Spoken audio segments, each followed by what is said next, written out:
Hello and welcome to the Bible Matters podcast. In today's episode, we sat down with Kev Murdoch, senior pastor of Euston Church and Bible teacher based in London. And we spoke to Kev about Genesis chapter 6 to 9, the story of Noah and the great floods. Kev helps us to see that the story of Noah is far more than just a children's story, but is in fact a great revelation about God's salvation and judgment. As well as this, Kev gave some thoughts and principles on how he preaches and communicates when teaching the Bible, and how he teaches others to do it as well. This is the Bible Matters podcast, encouraging you in faithful Bible teaching and ministry. So Kev, today we're going to be talking about this next bit of Genesis 6. So starting at verse 9, these are the generations of Noah, the whole way through into chapter 9 and verse 28. And I guess these will be really familiar chapters to lots of us, classic Sunday school story. Yes. But can you just walk us through what happens? Can you help us see what the big implications are from this narrative? Yeah, well, it's interesting you say the Sunday school story because there was a film, you may have seen the movie about 10 years ago, Noah. Yeah. The Russell Crowe. Yeah. And he was famous for Gladiator. It was no Gladiator. No. I'm afraid it was an epic. And the critics were not kind to Noah. One of them said this is a disaster of biblical proportions. Oh, wow. And said that this movie would convert atheists because they would be calling out to God to save them from Russell Crowe's acting. Oh my goodness. That's tough. Which was really harsh, Yeah, I thought. yeah. I thought the best thing about it, actually, and this to your point about Sunday school, it got the tone better than most of the Sunday school stories. Yeah. So it was a dark Yeah. movie. There was no purple hippopotamuses or smiling giraffes on a Caribbean cruise. I think the only scene I remember is like when there is the floods and people are like climbing up the last mountain to survive or something. Yeah, I mean, that's brutal. It is Really dark. brutal. Yeah, exactly. So you guys have noticed this. These are the generations of. So that's where this section kicks off in verse 9. So basically, this is the Noah stuff. That's what this is. The generations of. As we go through here, and verse 11 takes us back to where we ended in the previous section. The earth was corrupt in God's sight. The earth was filled with violence. God saw the earth, and behold, it was corrupt, for all flesh had corrupted their way in the earth. Notice the repeated word corruption literally means ruin, and the repetition really makes the point. Ruined. Violence again in verse 13. So did the flood ruin the world? No, we had already ruined it. And I think that the tragedy of this is made bigger by the fact that we get beats of creation in Genesis 1, because then God saw everything that he'd made, and behold, it was very good. Here God saw the earth and it's ruined. Yeah. Then he says, be fruitful and multiply. Here, they've not filled the earth with people, they've filled the earth with violence. So it's a real tragedy as described here in this first bit of the section in chapter 6. And it's sad to think how much it rings true, isn't it? That as we've gone through the generations and the technologies and the cultures, the way that violence and ruin has spread into God's world. That then makes the point, I think, that when we get to the flood, it's something that's methodical. It's something that's the punishment fitting the crime.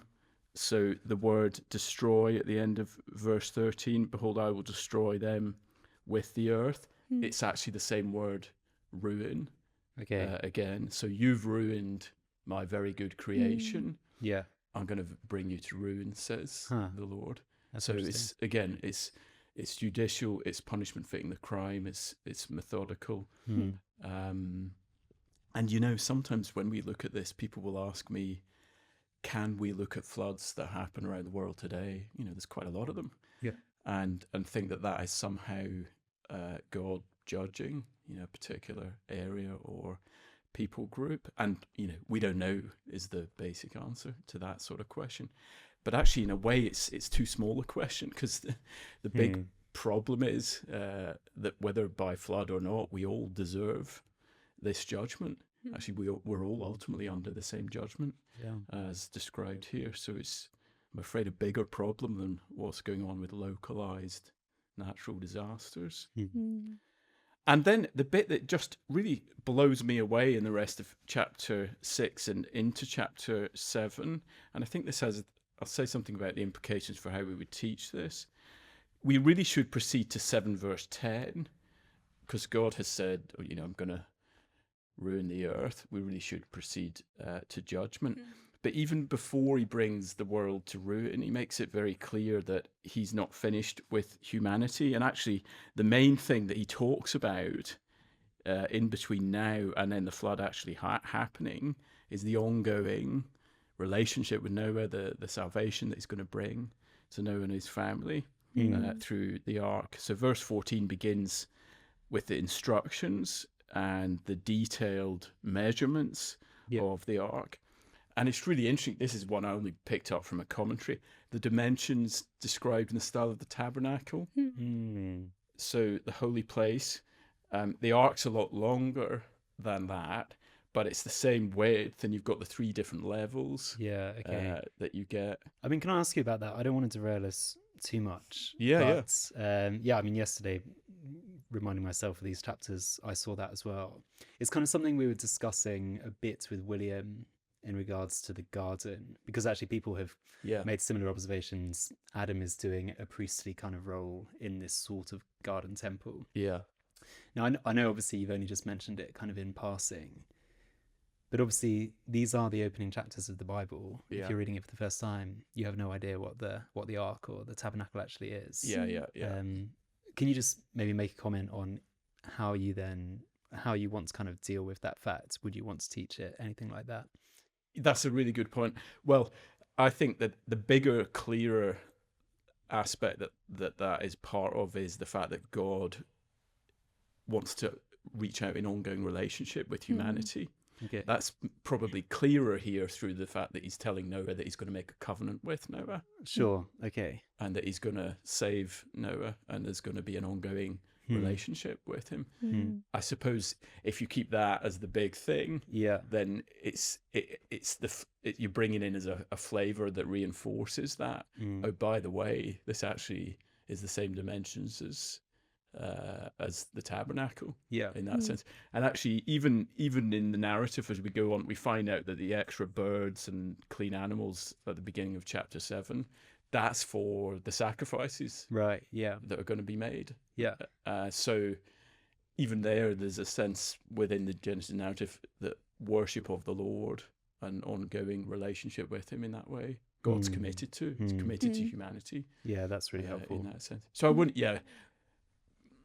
maybe I did mention it when I preached about the tabernacle dimensions, but it's a really good question. I mean, it's interesting. I think actually, I mean, I don't know, but I suppose thinking about it the other way, it kind of has more explanatory power into what's going on with the tabernacle than reading it back into the ark. In respect to, if you are reading the Pentateuch in order, you get to the tabernacle, and if you think we've been here before, if you're being observant, you're like, whoa, this is actually, this little mobile building is God's salvation amongst the worlds that's cursed, or something like that. Which is kind of cool. That's right.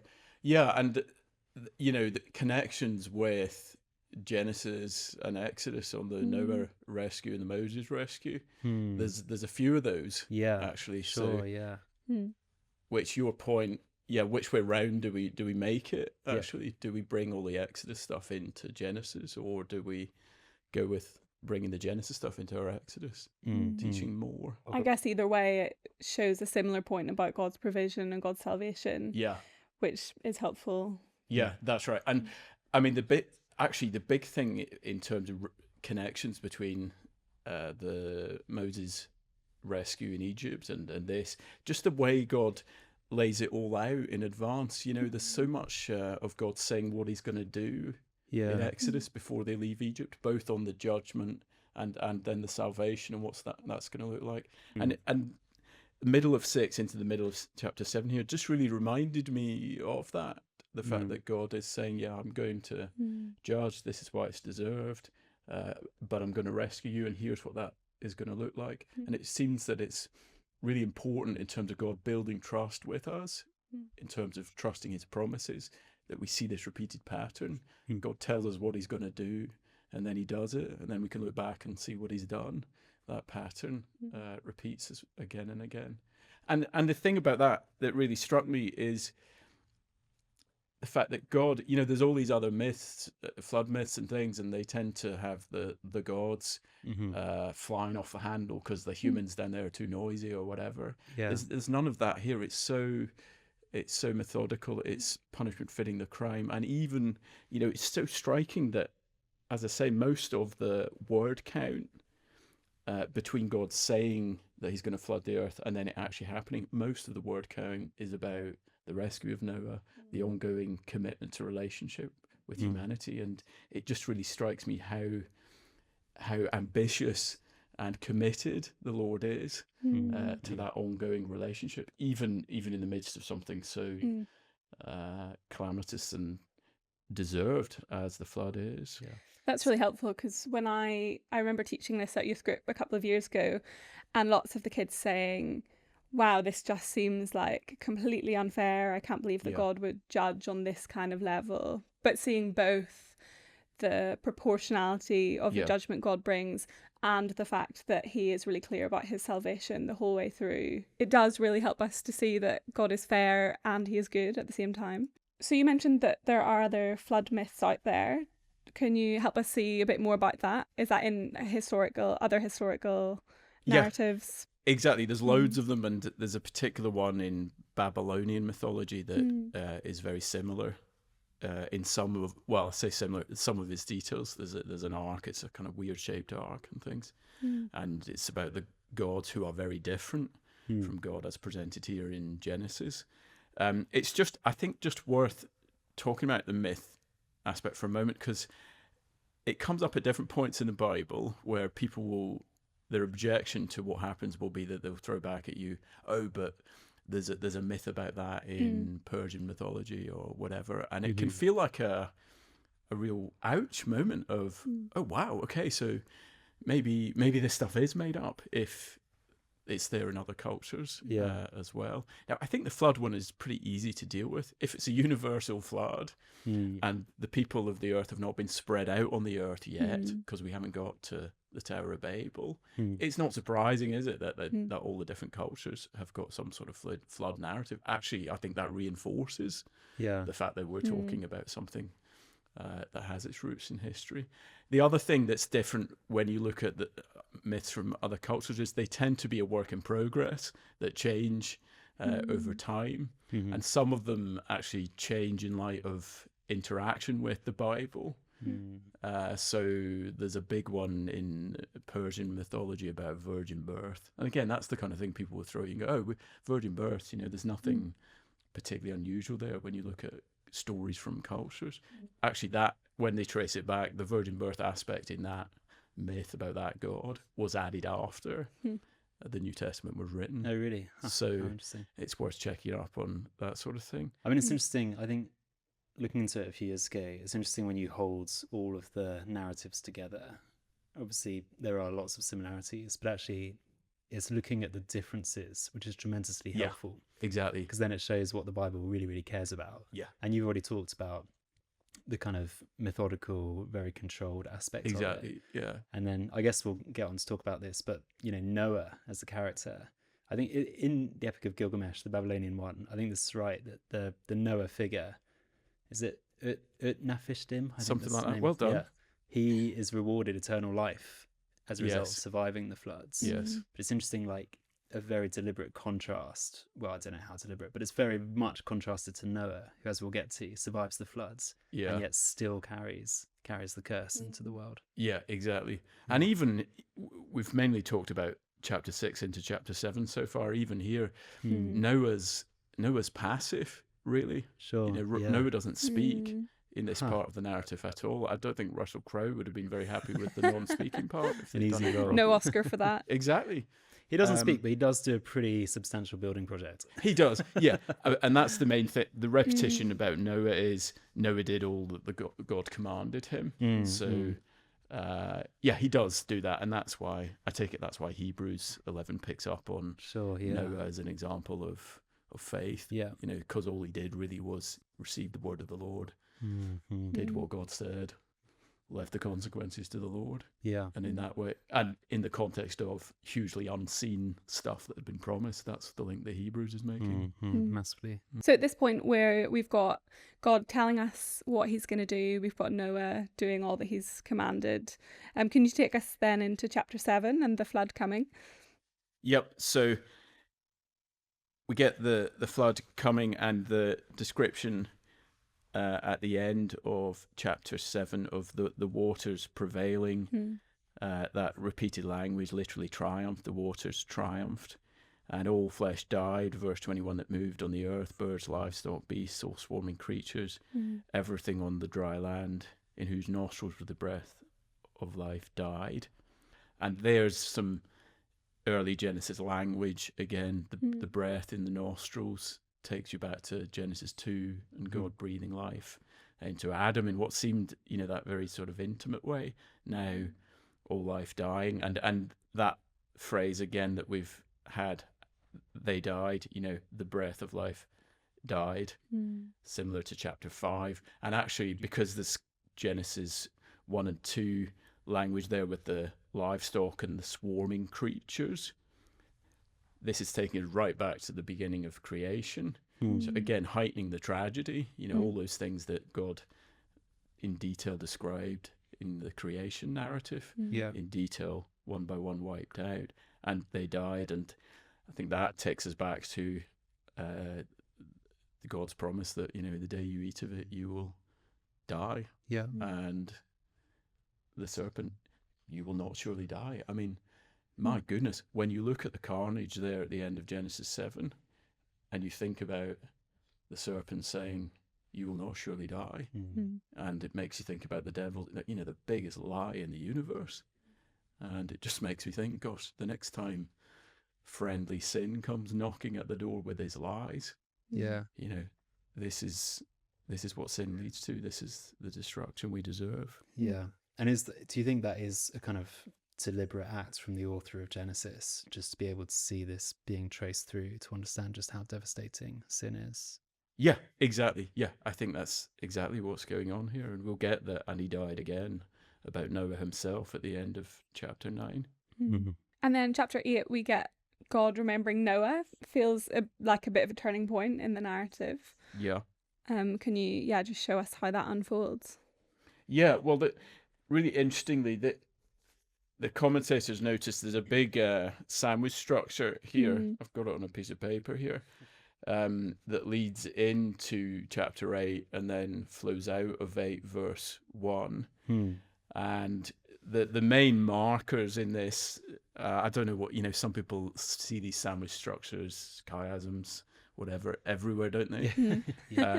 There's aspects of this one that are quite persuasive. I think some want to make the whole of 6 to 9 a giant sandwich. I think it's less persuasive as you get to the outer parts, but chapter 7 and chapter 8 are persuasive. It starts where in 7 verse 1, Noah is told, go into the ark, and then the end of it is the paragraph that begins in 8:16, go out from the ark. So there's a going in and a going out. Yeah. There's repetition of the main thing that makes this quite persuasive is numbers actually are the marker. So twice as you come in towards 8 verse 1, 7 days all sudden rain, 7 verse 4, 7 verse 10, 7 days. There's then a 40 days of the flood continuing in verse 17. There's mountains covered, 7 verse 20. And then there's waters prevailing for 150 days at the very end of chapter 7. Then after 8 verse 1, you get the reversal. All those things, 150 days again. We've got the top of the mountain seen rather than covered. There's another 40-day period, 8 verse 6, 2 sets of 7 days. And then we're going out from the ark. So, well, you always have to ask, what's the point? Yeah, why? That's nice to notice that. And the big point seems to be 8 verse 1, God remembered Noah. That's the hinge, that it was all working in towards and moving out from. So that seems to be the big. So Noah's not the hero; God's the hero. Hope for humanity rests in the fact that God is a rememberer of His promises. That's the big hope. Okay. And I think as well, I think there's also something about just that methodical in and out that adds to this sense of a God who is orderly and in this kind of organized, methodical way does what He said He was going to do. Yeah. Can you just explain God being a rememberer a bit more, why that's so important, so significant? Yeah, well, I mean, I think partly why it's so significant here is because it really slows down the narrative in chapter 8, and I think we're deliberately feeling how long they were in the ark and how it would have felt to be in the ark. So I think a big part of this is there's a waiting here, and Genesis is going to become the book of God's promises, and people, will we trust Him? Will we wait for His promises? That becomes the big issue in the whole of the Bible. And so here's a little picture of the fact that we're learning to trust that God will remember His promises, even though it takes time. So it's painstaking in a way, isn't it? So verse 7, the raven sent forth. Verse 8, the dove. The speed of the story is matching, what must have been the mood inside the ark. It's a lockdown, basically, isn't it? It's pretty miserable. The original lockdown. Yeah.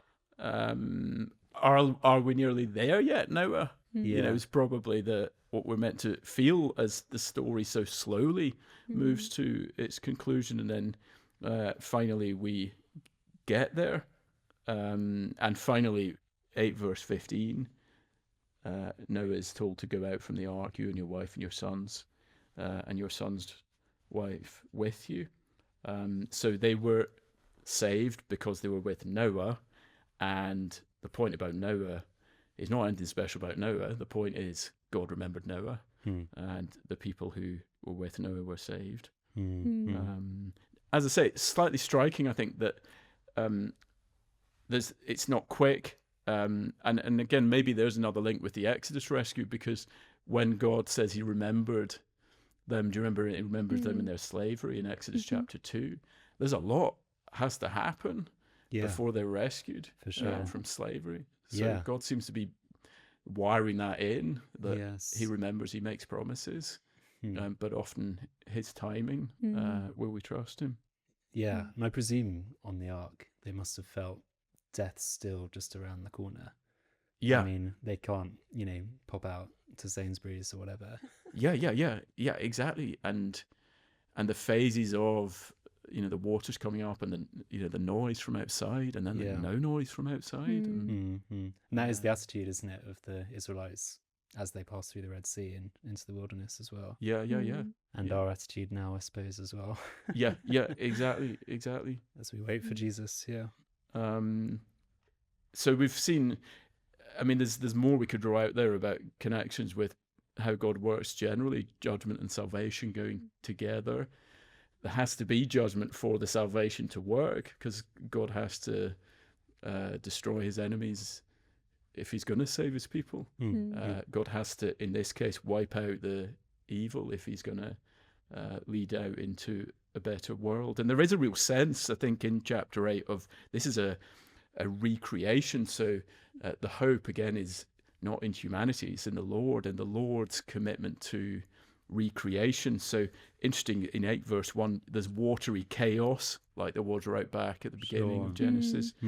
You've got the wind blowing over there at the beginning of chapter 8, a bit like the Spirit hovering over the waters. And then the gradual appearance of the dry land as we go through chapter 8. 7 days is one of these things that's mentioned repeatedly in Genesis 8. I think that, again, that's taking us back to creation, isn't it? So even an orderliness in the way they come out in verse 19. You can imagine it must have been, this chaotic scene as all these beasts, open the door and they all fly out. But it seems quite orderly in verse 19. Again, maybe echoing the orderliness of the way that God brought the beasts to Adam and named them. So a real sense that God is not just committed to saving from, but to saving for. And all the creeping, God's still committed to things like creepy crawlies and creeping creatures, and all of this stuff of creation was not the problem. So the problem was never creation, it's human hearts. So God is still committed to a new world, and Noah as the man, as the kind of new Adam here, who walks a new humanity down the gangplank to a new creation. What could possibly go wrong? 9 verse 1, you've even got be fruitful and multiply. This is kind of like, exactly. We've heard this before. Here he is, the offspring, the new Adam. Yeah. He's going to bring in, hopefully, do what God actually said this time. Yeah, exactly. So in the big picture, the God of the fresh start, he's been teaching us a lot that's positive actually through the flood narrative. And on teaching it, I think it's tempting with the flood narrative to do the whole thing as one big piece and just say God judges and God saves. And that's kind of right, obviously, but to go through it slightly more slowly, to let the end of chapter 6 and beginning of chapter 7 really have its place before you get to the flood, I think more clearly draws out God is all of these things at the same time. And there must be a sense in which the author Moses wanted that. I mean, this story is so significantly longer than all the other stories in this section.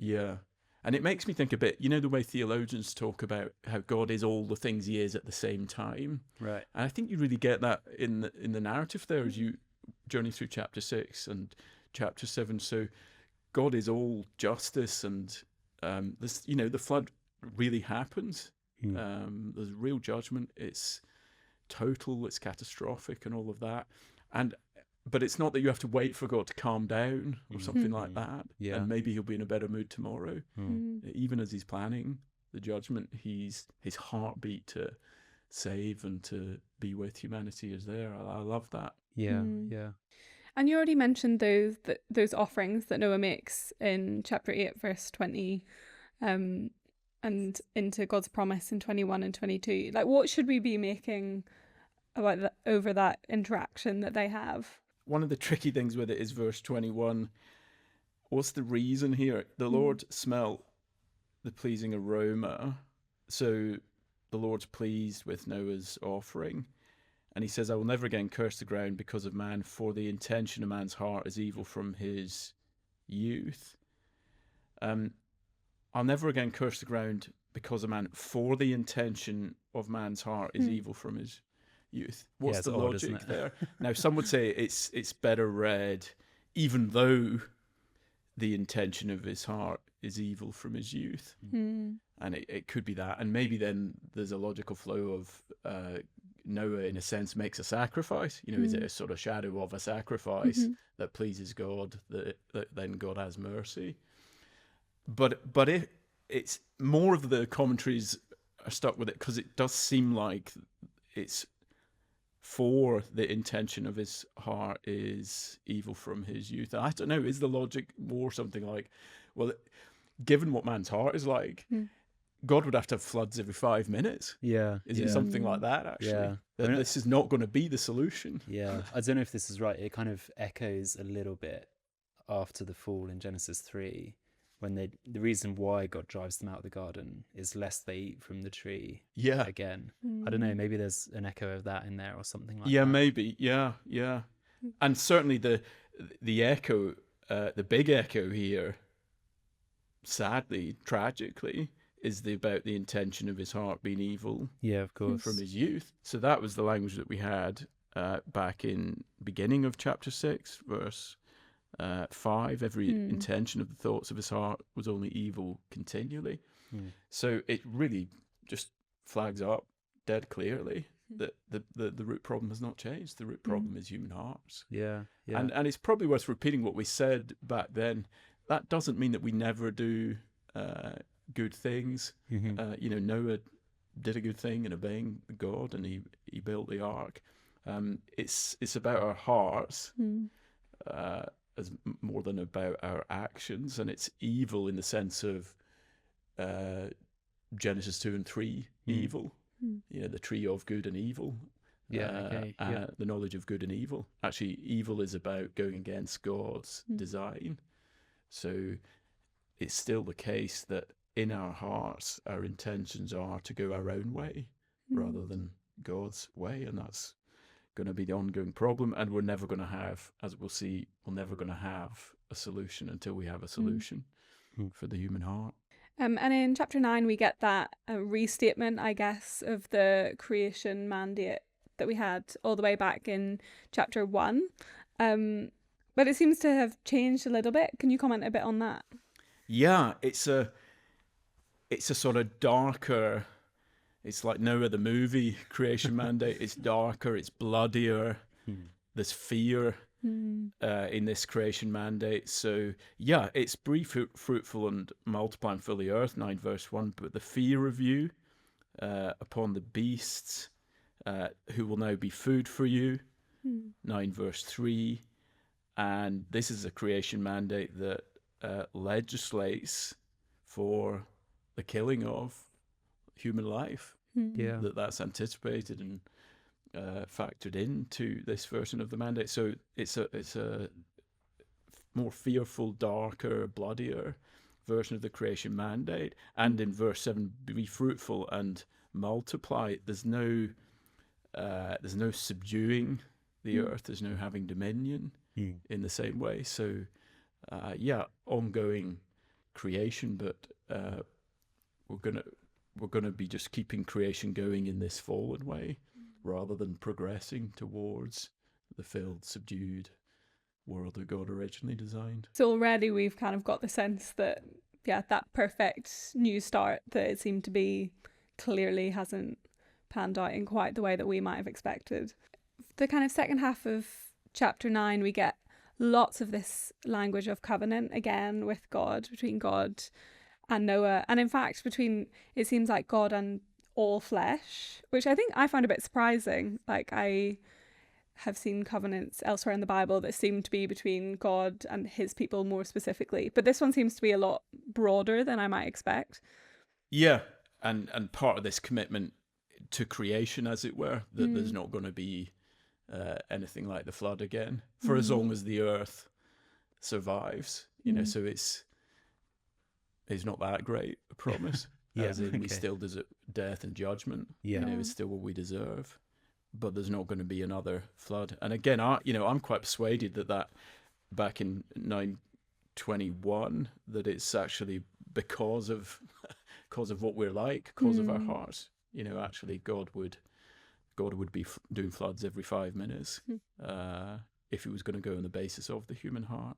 So it's a kindness of God that there's no more floods. And sort of, you mentioned, Molly, about the way we think of the flood narrative as how unfair and things. It kind of puts it the other way around, doesn't it? How kind of the Lord to preserve us, to preserve this broken world with this broken mandate. And then the last bit of chapter 9, we get this picture of Noah and his sons. Can you just tell us a bit about that? What's going on there? Well, it's not very nice, really, is it? I mean, it starts off all right. Noah, man of the soil, planted a vineyard. That's quite good. That sounds quite early chapters of Genesis. But a new garden. Yeah, exactly, a new garden.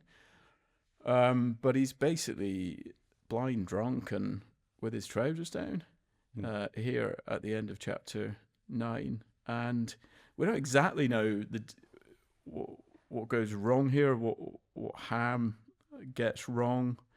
Is it that he brings outside the tent in verse 22 the shame that should have been covered up? It's something like that, because it's really laboured how the other two brothers sort of go in back, this really laboured description of them going in backwards, and covering him up.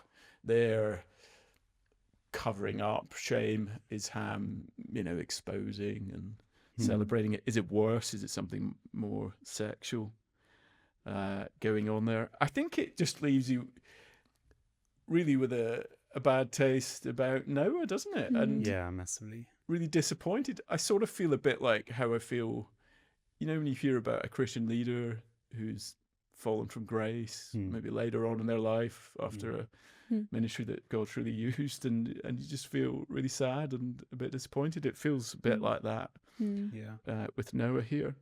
And it's as well, I guess, again, the echoes of Genesis 3, isn't it? As in, he's done exactly the same. He's taken fruits, made a drink of it.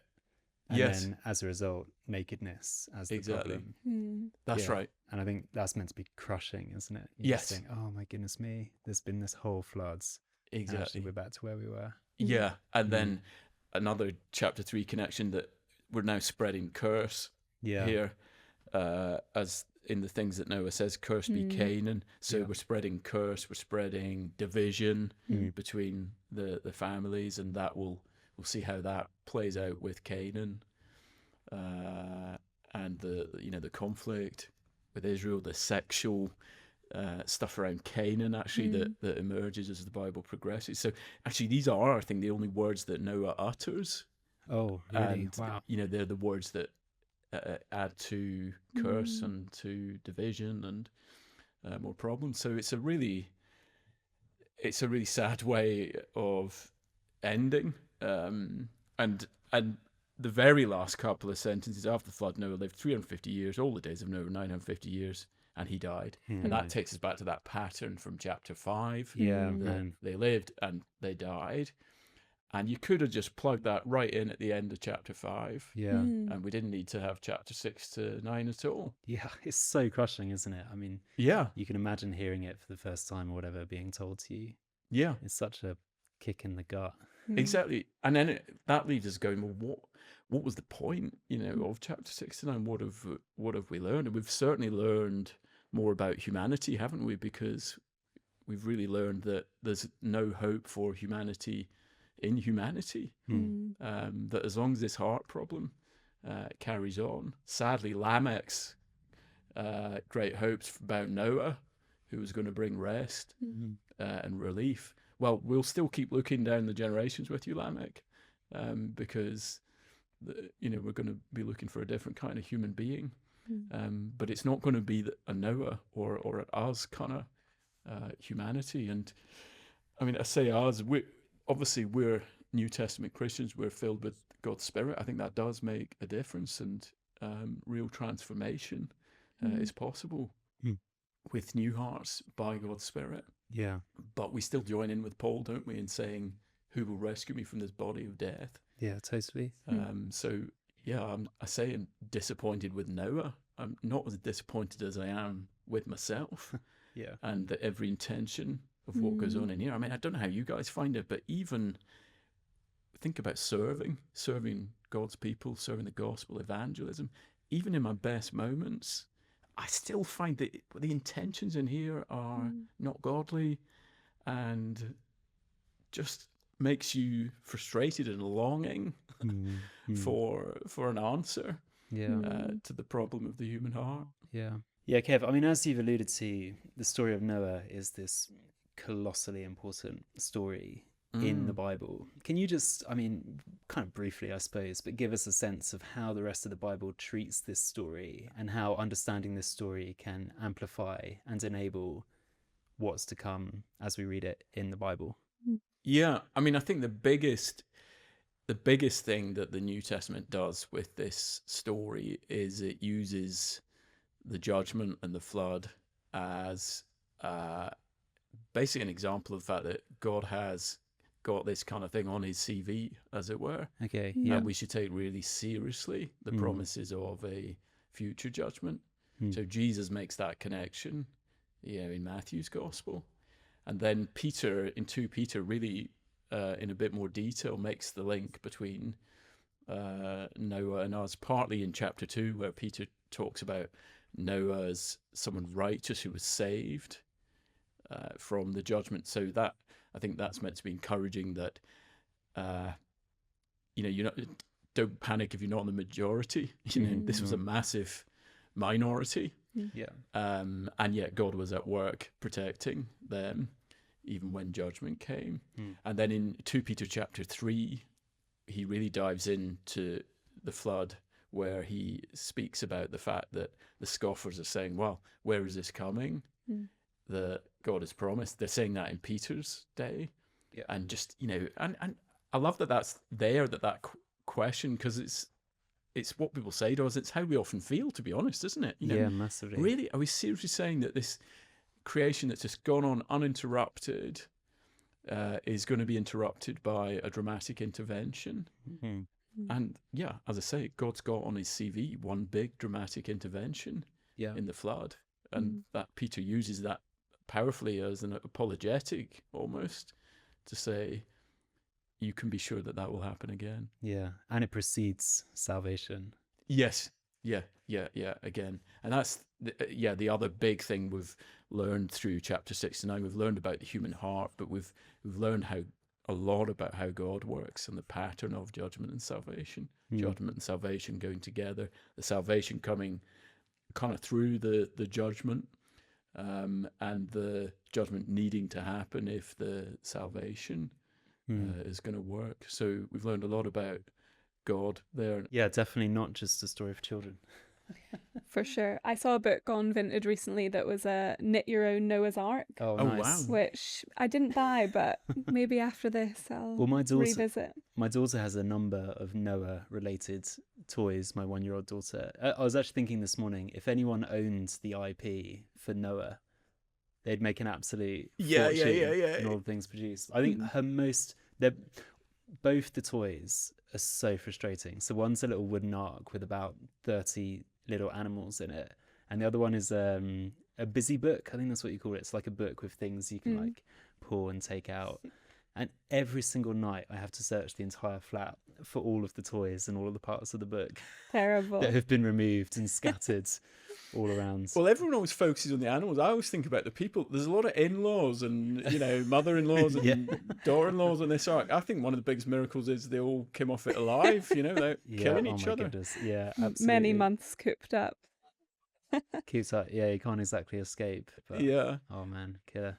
Definitely not a child-friendly story. And is it worth saying it isn't child-friendly, but it does drive us to... The aim is not to drive us to despair, it's to drive us to the gospel. I think that's really important when we're teaching through the Noah narrative, to say that actually God is trying to teach us negative lessons about us, but he's also teaching us about his commitment to dwelling with humanity, and he's making us look towards him for answers. When you think about the flood as a reset, Earth 2.0 or whatever, and you think about our little mini resets, a new government or new leaders, a new structure that might make things, but new technology.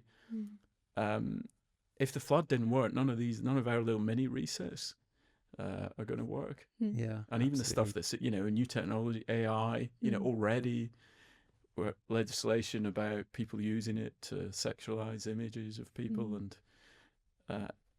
everything new becomes a new way to ruin and have more of the violence that we talked about in chapter 6, sadly. So it drives us to the Lord. It's not just to drive us to despair.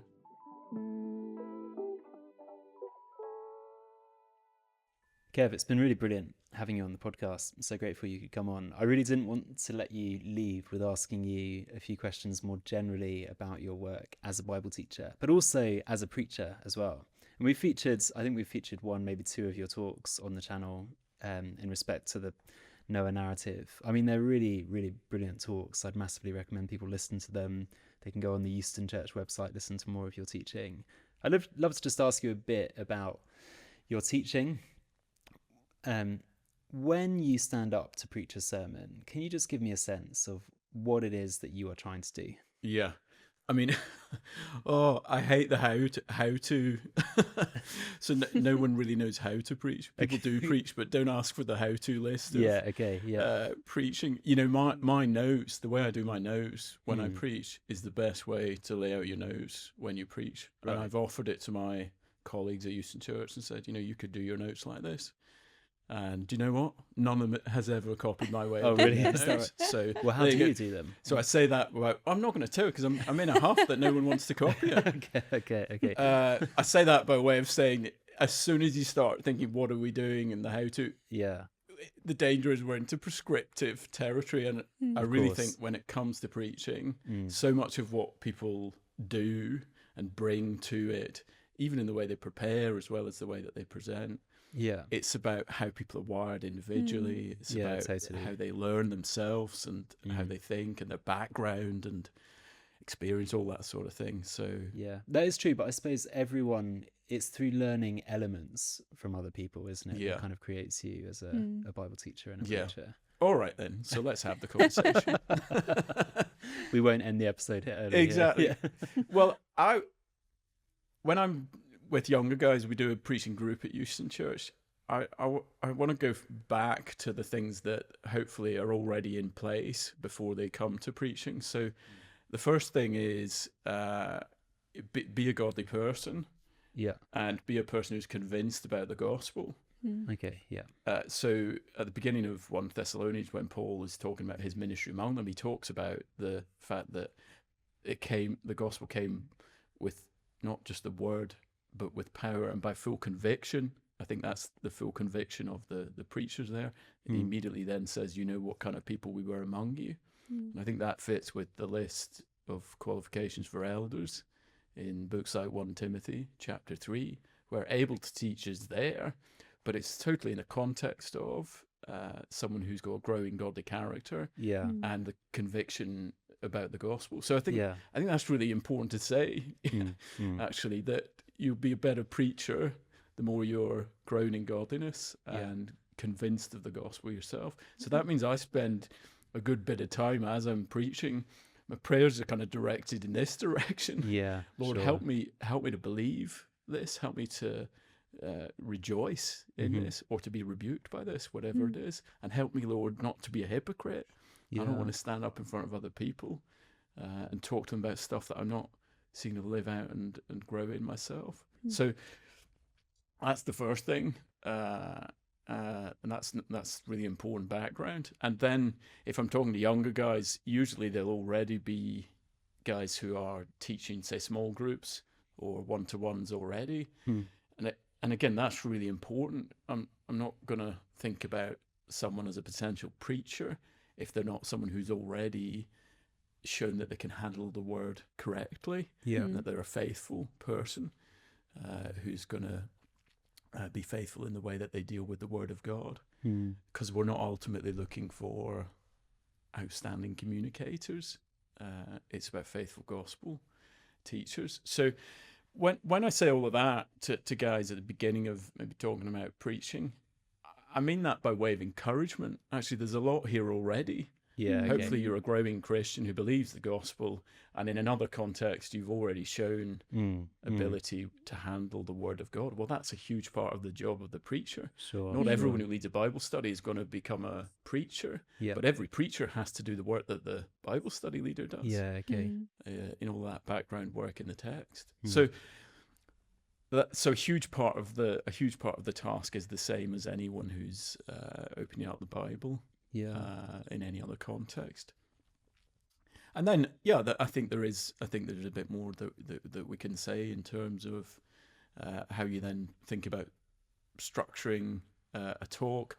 I'll often work on the handout first, because if you've got your handout clear, then that means you're clear on how you think the passage divides up, what the logical flow of it is. So you're talking about kind of like the individual points you're going to make. Yeah. So kind of work on crafting that almost before crafting the words that you're actually going to say. Yeah, I see. I think plowing on with the laptop is often not helpful. Okay. In preaching.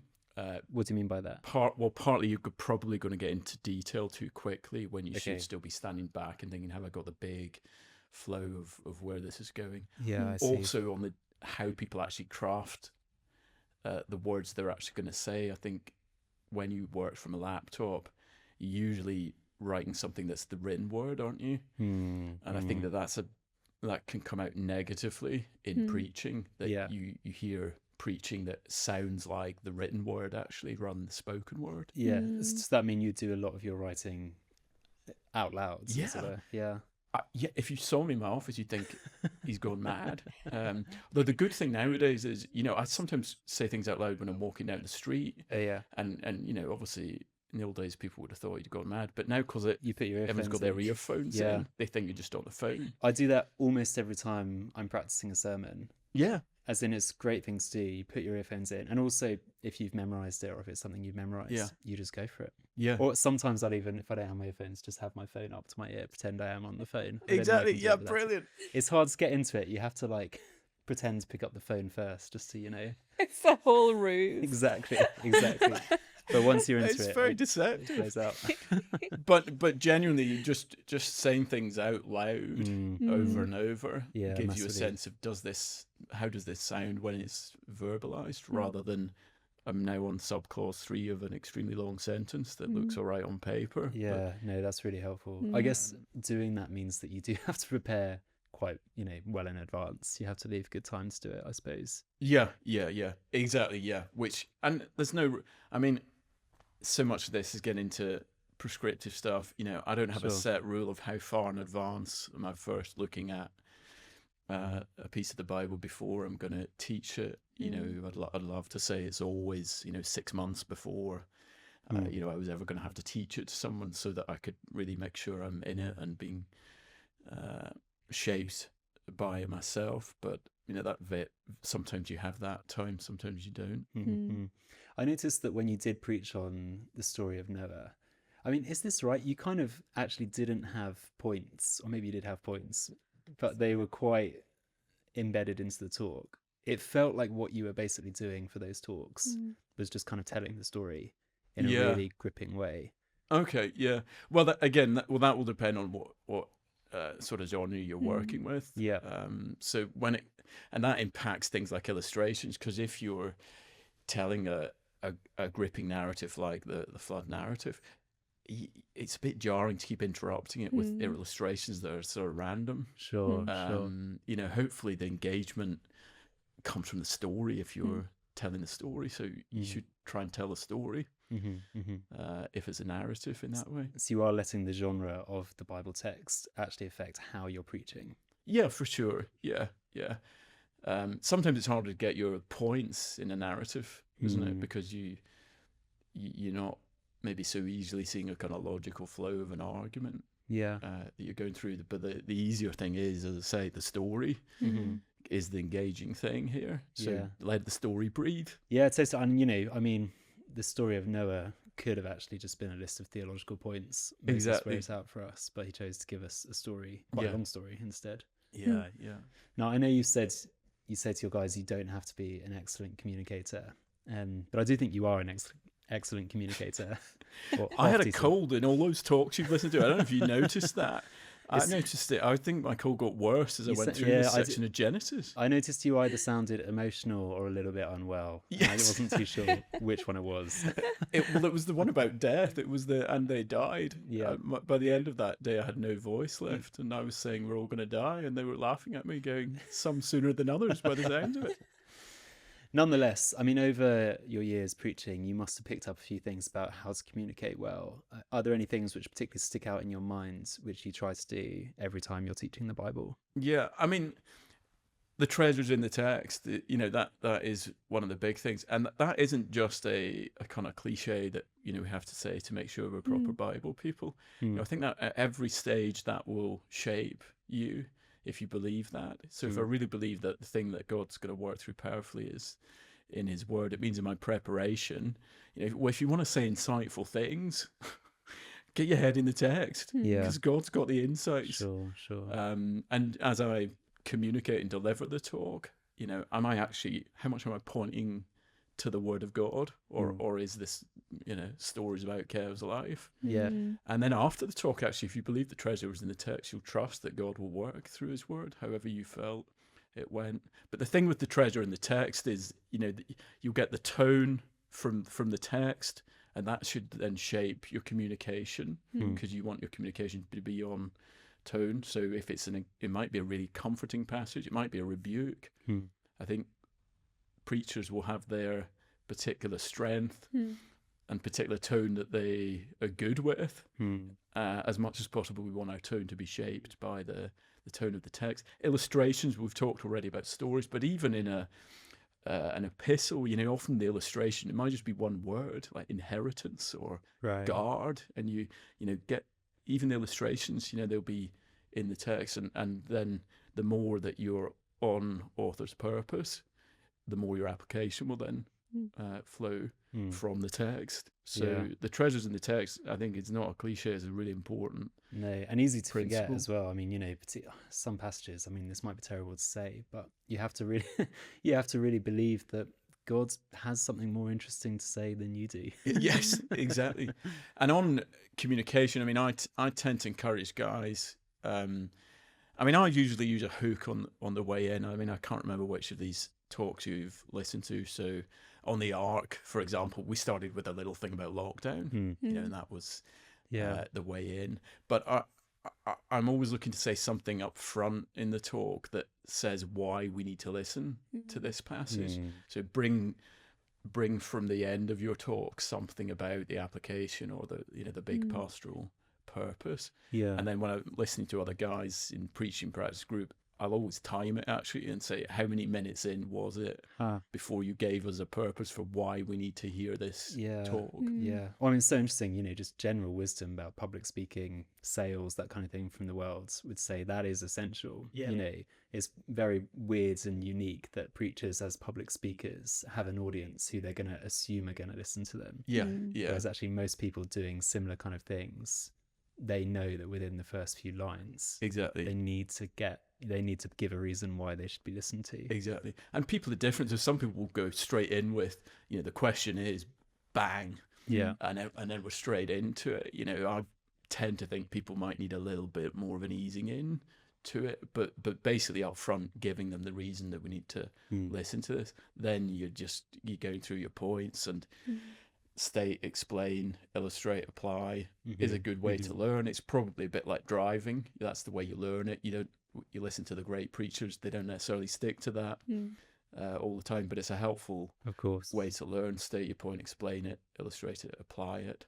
I think application along the way, personally, I think is helpful, even if it's provisional application. Again, that helps people to stay with you.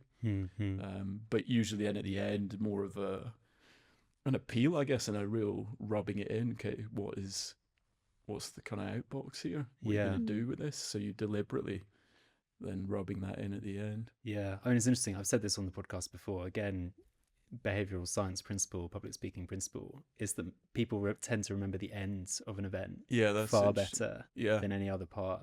And in fact, their experience of the end tends to determine how they remember the entire event taking place. Wow. Which is so fascinating, because I think there's a lot of talk about how we need to make our introductions good in sermons, which we do.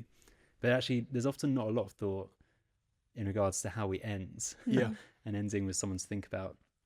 And because it's the last bit in your preparation, I know. Often it is the part that fizzles out. Sometimes rather than, as you say, being that, I mean, whether you call it a final flourish or a final memorable. I mean, having said that, we need to end this episode because I'm off to speak now and I've not yet wrote the end of the talk. So I'm feeling thoroughly convicted. That's an amazing admission less than an hour from your talk starting. Honestly, don't remind me. Don't want to out yourself on the podcast like this. I mean, the other thing I'd say, guys, is just the convictions that you need. I talked about that a bit, but Matthew 13, is a really important chapter on the seed being sown and then the way that it's all small and looks hidden. And you regularly you come away from preaching thinking, what was that useful at all? Did anything of lasting value happen there? And you've kind of poured your whole week into this and your emotional energy and trusting the Lord, he does his work in his good time. That it is treasure. Matthew 13 talks about that as well. We're like scribes bringing out treasure from the storehouse. And I have to remind myself of that when I feel overly, it is a burden to preach, but it's a joy. It's a joy to be bringing out the treasures from the storehouse and sharing them with people. And Sometimes I have to remind myself that on a Sunday morning. Yeah. Actually, this is going to be good for me. It's going to be good for us. The treasures of the gospel on display. And then just the fact that you feel weak, we have this treasure in jars of clay, so you'll always feel weak in some way, and exposed when you preach. And it seems that God's built that in to the system, as it were, in 2 Corinthians 4, so that the glory goes to him. And even if you're the best communicator in the world, if you're still preaching Christ crucified, that's, it's a weak, that's a stumbling block to Jews and foolishness to the Gentiles. So weakness is built in with the message itself. So you're not going to be able to overcome that, no matter how great a communicator you are. So you've got to trust the Lord. Well, Kev, it's been so brilliant having you on for 2 episodes. Thank you so much for taking the time to come and speak to us. Thanks for having me. It's been great fun. We'd love to have you back in the future, but we wish you all the best with everything at Euston Church. And hopefully we'll see you again soon. And good luck with your talk. Oh, goodness me, I need it. Thank you very much. Thanks for listening to this episode of the Bible Matters podcast. If you enjoyed it, please like, comment and subscribe, as it really helps us to reach new audiences. This episode was produced by me, Molly Piper, as well as Leo Elborn. This is the Bible Matters podcast, encouraging you in faithful Bible teaching and ministry.